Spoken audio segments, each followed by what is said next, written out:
दया निधि रीझ जाते हैं, न जाने कौन से गुण पर दया निधि रीझ जाते हैं। भगवान आप हम सभी लोग मनाते हैं ना, लेकिन भगवान कब रीझ जाए कोई जानता नहीं है। लाइन में लगे रहिए, अपना कार्य करते रहिए। में मिले ही तो दुई चार, ये बात है जान लीजिए कि आपके कर्म अच्छे हैं तो पत्नी परिवार बाल गोपाल आपके अच्छे मिल गए तो भगवान ने आपको सबसे बड़ा धन दे दिया। स्वास्थ्य आपका अच्छा है तो जान लीजिए सब कुछ आपको मिल गया, सब कुछ मिल गया। स्वास्थ्य देखिए किसी के स्वास्थ्य मान लीजिए उसके शरीर में हमेशा अस्वस्थता बन रही है, वह क्या करे कि जो बेल का पत्ता होता है, बेल का पत्ता इस पर राम राम लिख करके अपना सर घेर करके भोले बाबा को चढ़ावे, उसको आरोग्यता मिलेगी। और किसी को यदि मान लीजिए किसी के शरीर में जैसे हो जाता सफेद दाग, पहली बात अधिकांशतः तो फटा हुए जो पनीर आप लोग खाते हैं ना, प्रयास है करना चाहिए पनीर अधिक ना खाएं, तो दूध को फाड़ करके नहीं खाना चाहिए। इसीलिए छेना का भोग नहीं लगता है, फटे हुए दूध का भगवान को भोग नहीं लगता, इसीलिए छेना का भोग नहीं लगाया जाता। किसी के शरीर में सफेद दाग हो गई है तो क्या करे कि बछिया समझ रहे हैं ना, बछिया का गोबर बछड़ी का ले लेवे और उसकी कंडी बना ले। पाठिता न शोभते सभा मध्य हंस मध्य बको यथा। वह माता शत्रु के समान है, पिता बैरी है। कौन? जिसने अपने बच्चों को संस्कार नहीं दिया। आप यदि संस्कार देते हैं, देखिए संस्कार और कार दो शब्द हैं। कुछ लोग अपने बच्चों को कार देते हैं, यदि आपने कार दिया और संस्कार नहीं दिया तो क्या करेगा, कार को बर्बाद कर देगा। और आपने संस्कार दे दिया कार नहीं दिया तो कारों की लाइन लगा देगा। यह जो हम सजाते हैं ये किसको रिझाने के लिए, वह भी ब्यूटी पार्लर है। उस ब्यूटी पार्लर में हम सजाते हैं संसार के पति को रिझाने के लिए, जो हमारे इस शरीर के जो पति हैं, और इस ब्यूटी पार्लर में इस आत्मा के जो पति हैं, जो परम पिता परमेश्वर हैं, उनको रिझाने के लिए हम यहाँ पर कथा को सुनते हैं और सुनाते हैं। प्रेम से बोले वृंदावन बिहारी लाल की जय। न जाने कौन से गुण पर, न जाने कौन से गुण पर दया निधि रीझ जाते। सजाया दोनों जगह जाता है, वहां तन को सजाया जाता है और यहाँ मन को सजाया जाता है। न जाने कौन से गुण पर दया निधि रीझ जाते हैं, न जाने कौन से गुण पर दया निधि रीझ जाते हैं। न जाने कौन से गुण पर दया निधि रीझ जाते हैं। दया निधि रीझ जाते हैं, दया निधि रीझ जाते हैं। दया निधि रीझ जाते हैं, दया निधि रीझ जाते हैं। ओ दया निधि रीझ जाते हैं। न जाने कौन से गुण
रण विष्णु दुर्योधन का विदुर के घर पहुँच विदुर के घर पहुँच भोजशिल भोग लगाते हैं विदुर के घर पहुँच भोजशिल भोग लगाते हैं वो न जाने कौन से गुण पर दया निधि रीझ जाते हैं न जाने कौन से गुण पर दया निधि रीझ जाते हैं।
नमस्कार, मैं हूं राजेश पांडे। आप देख रहे हैं श्री नारद मीडिया। नारद मीडिया की टीम इस समय रामदेव नगर में है और जैसा कि आप देख रहे हैं वृंदावन से पंडित सूरज कृष्ण शास्त्री जी पधारे हुए हैं और यहाँ पे 27 अप्रैल से लगातार भागवत कथा चल रहा है।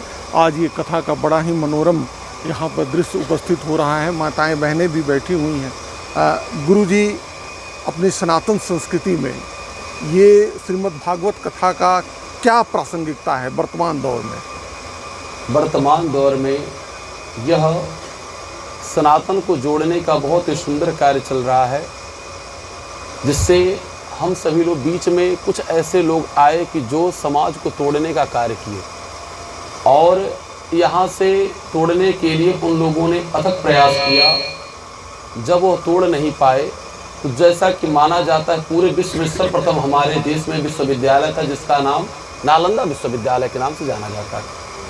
नालंदा विश्वविद्यालय में जब उन लोगों ने देखा कि समाज पूरे संसार को, समाज को, सनातन क्या पूरे संसार को जोड़ने के लिए भारत में शक्ति है, तो उन लोगों ने क्या किया कि यहाँ पर अनेकानेक लोगों को कहा कि हमको पढ़ाइए, हमको बताइए, ये करिए। जब यहाँ हमारे देश के लोगों ने कहा कि नहीं, पहले तुम अपने जिद को छोड़ो और हमारे देश से दूसरे आप लोग अपने अपने स्थान पर जाइए, वो लोग नहीं गए और देखे कि भारत में ऐसे लोग हैं कि जो पूरे संसार को जोड़ सकते हैं।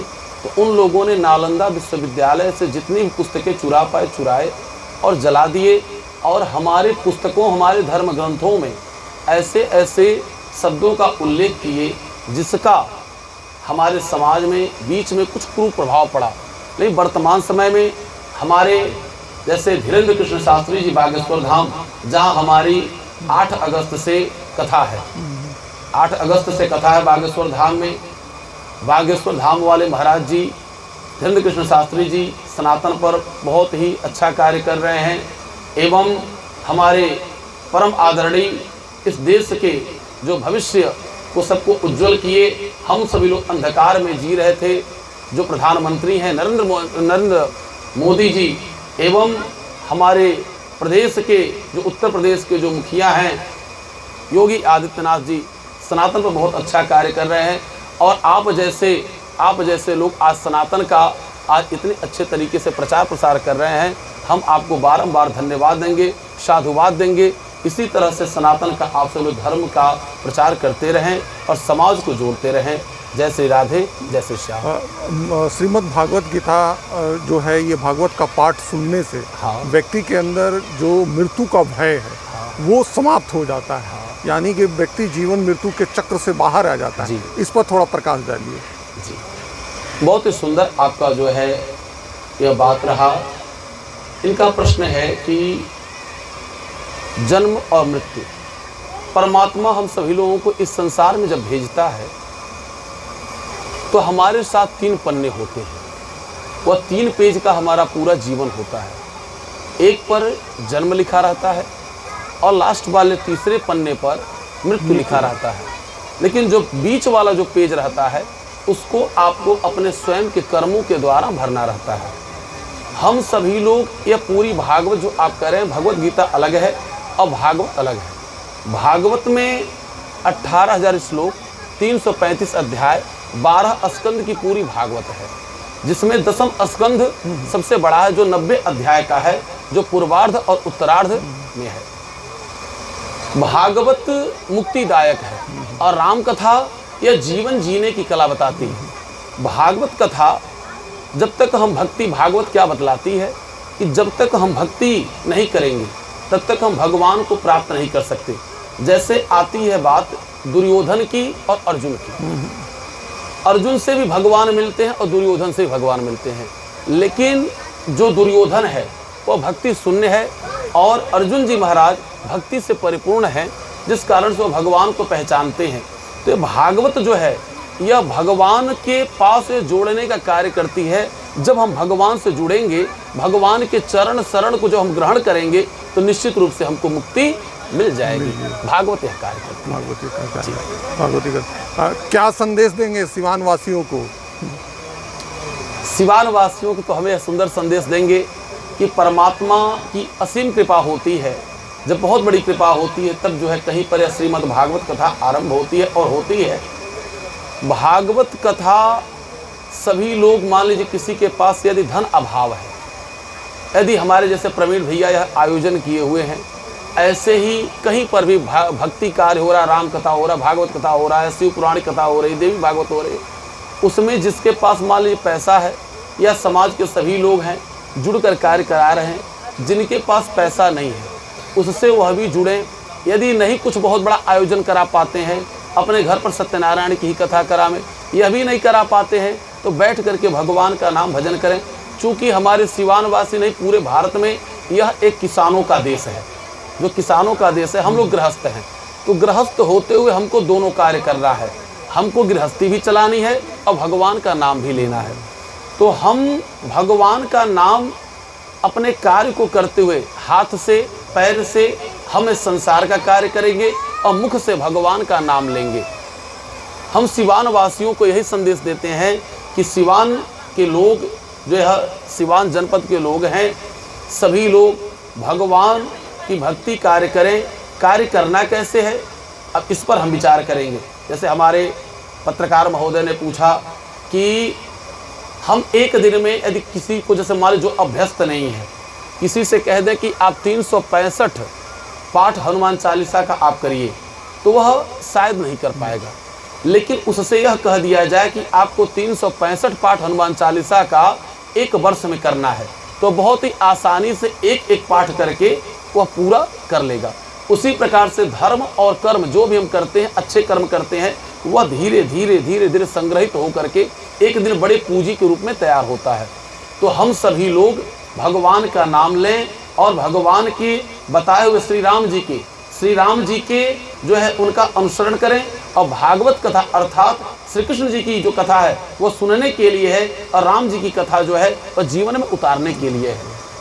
प्रेम से बोले वृंदावन बिहारी लाल की यह है। और सिवान जिला अपने स्थापना के 50 वर्ष पूरा किया है और इस उपलक्ष्य में आपके मुखारविंद से ये कथा हो रही है। मैं पूरे सिवान वासियों के तरफ से एक पत्रकार होने के नाते श्री नारद मीडिया चैनल हम लोग चलाते हैं, उसकी तरफ से मैं आपको कोटि कोटि प्रणाम करता हूँ और आशा करता हूँ कि हमारा ये जो सिवान है ये समृद्धि करेगा और आप बार बार कथा कहने के लिए यहाँ आएंगे।